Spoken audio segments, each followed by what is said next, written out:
The borders of every nation are the battlefields of history, industrial and political. There, where sheep graze, are man's fields of battle against nature, against men. And such battlefields breed pioneers. Men of the border understand nature, the ways of birds and beasts. They handle and rear sheep. But British yeomen can adapt themselves to other lands. When new lands were opened up, they were quick to see and grasp their opportunity and go overseas. And gradually there flowed back to the mother country ever-increasing supplies of meat and wool. For they had taken with them not only their knowledge, but also the pick of Britain's flocks. Many they took to Australia, New Zealand and other parts of the empire, some to the United States, a few to South America, all in time to yield their rich return of wool.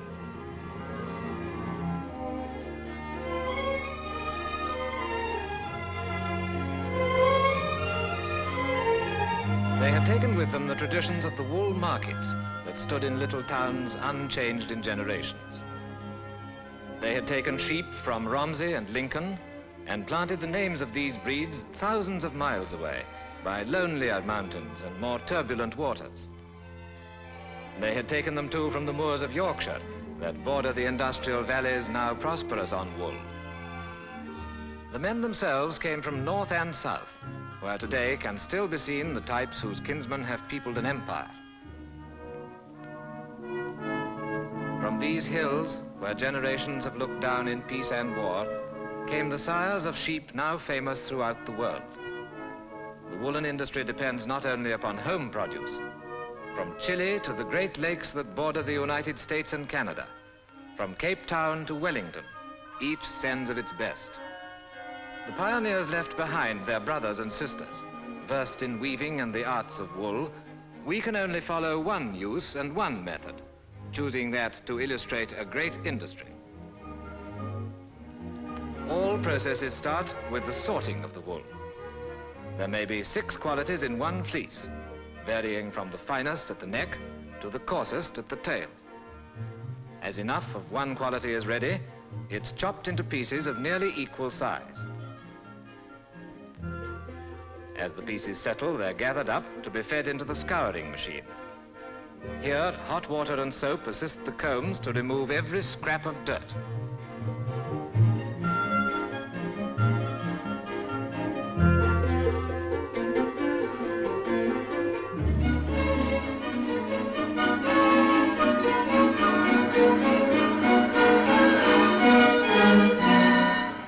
In the wool trade, design is a matter of color and pattern. When an order is received, the designer takes from the range of yarns samples of those used when the pattern was first made.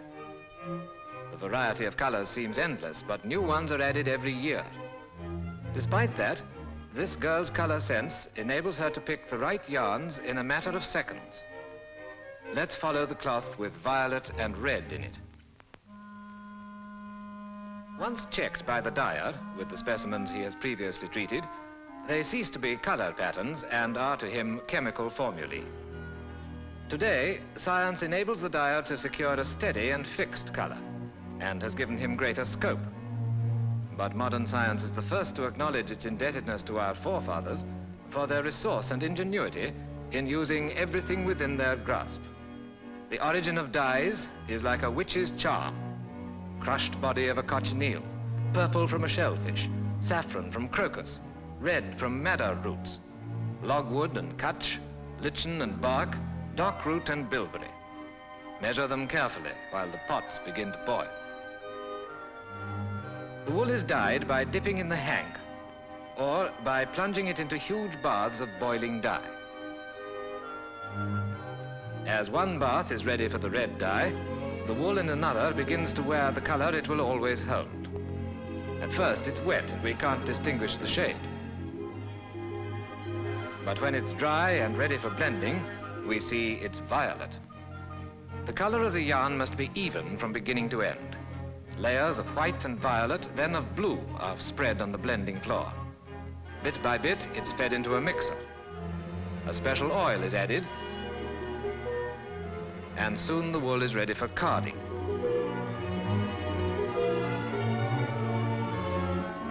The oiled wool is passed between rollers, covered with small, sharp wire teeth.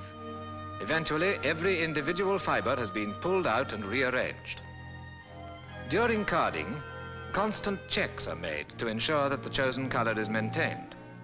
As the violet is passing through, so in the background is red.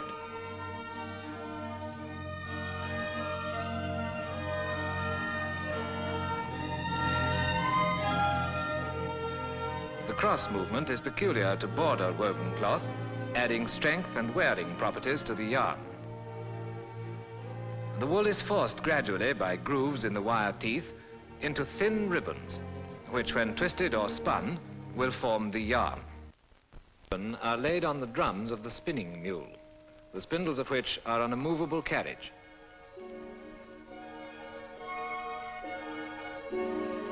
When the mule is set in motion, these spindles revolve, giving the twist. The carriage moves away, not only keeping the yarn taut, but reducing it to its correct weight by stretch.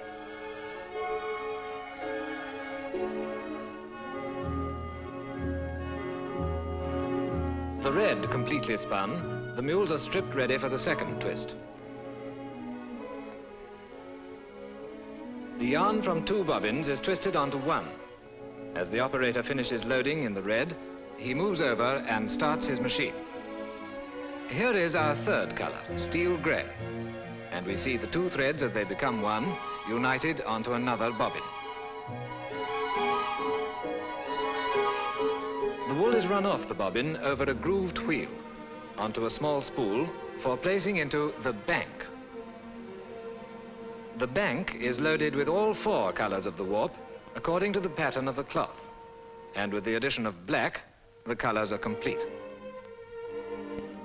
From the bank, the threads are drawn off, and each individual thread is kept in its proper place.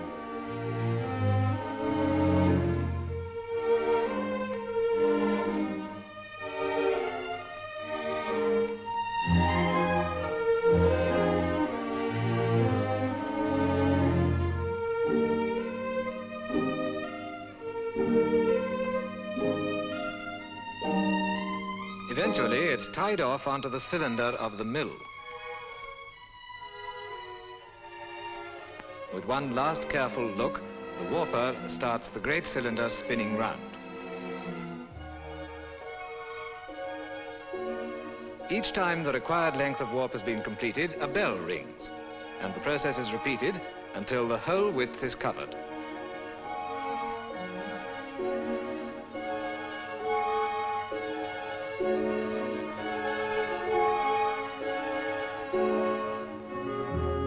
On completion, the warp is carefully rolled off onto the weaving beam and wheeled away for the next stage.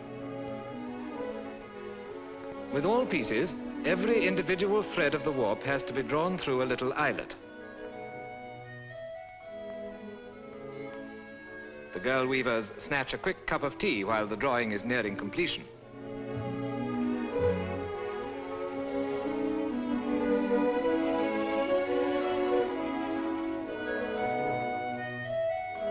It needs a good eye and close attention.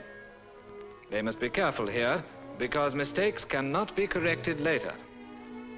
The method and gear have been the same for generations. As the drawing finishes, the weaver receives the first lot of her bobbins and prepares her shuttles while the foreman loads the machine. The basic principles of weaving have never changed. The machinery has only been speeded up, and a modern loom can trace its ancestry right back to the Middle Ages. Weaving is one of the most ancient and widespread of all crafts. So, gradually, our 4 colors assume the pattern of our cloth, and one more piece of border weave nears completion.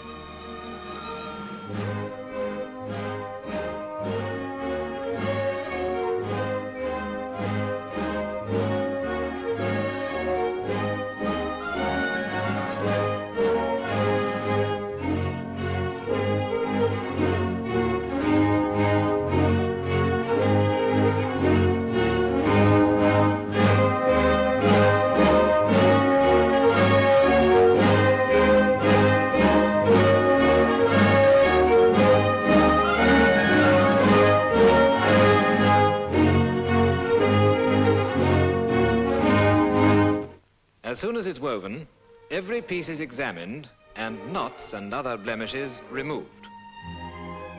It will go through several other stages, but to the eye it will not change much after leaving the loom. And while our piece is being finished, so other pieces in endless variety of color and type undergo their final examinations. Every small fault is marked and the cloth passed to experienced hands for correction.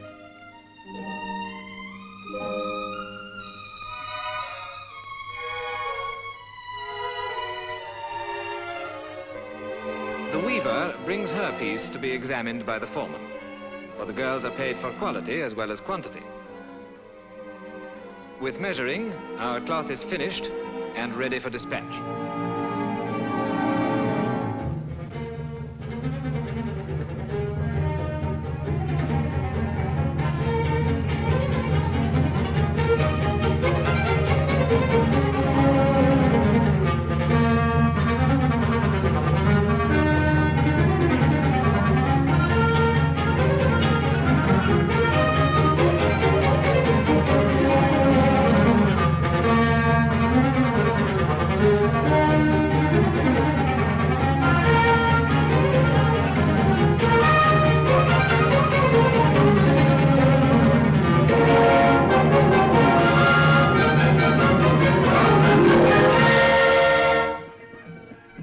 And even the cloth we've seen woven is but one side of the wool trade. In Princes Street, Edinburgh, in the heart of Britain's loveliest city, we shall always see kilts and tartans of the Scottish clans.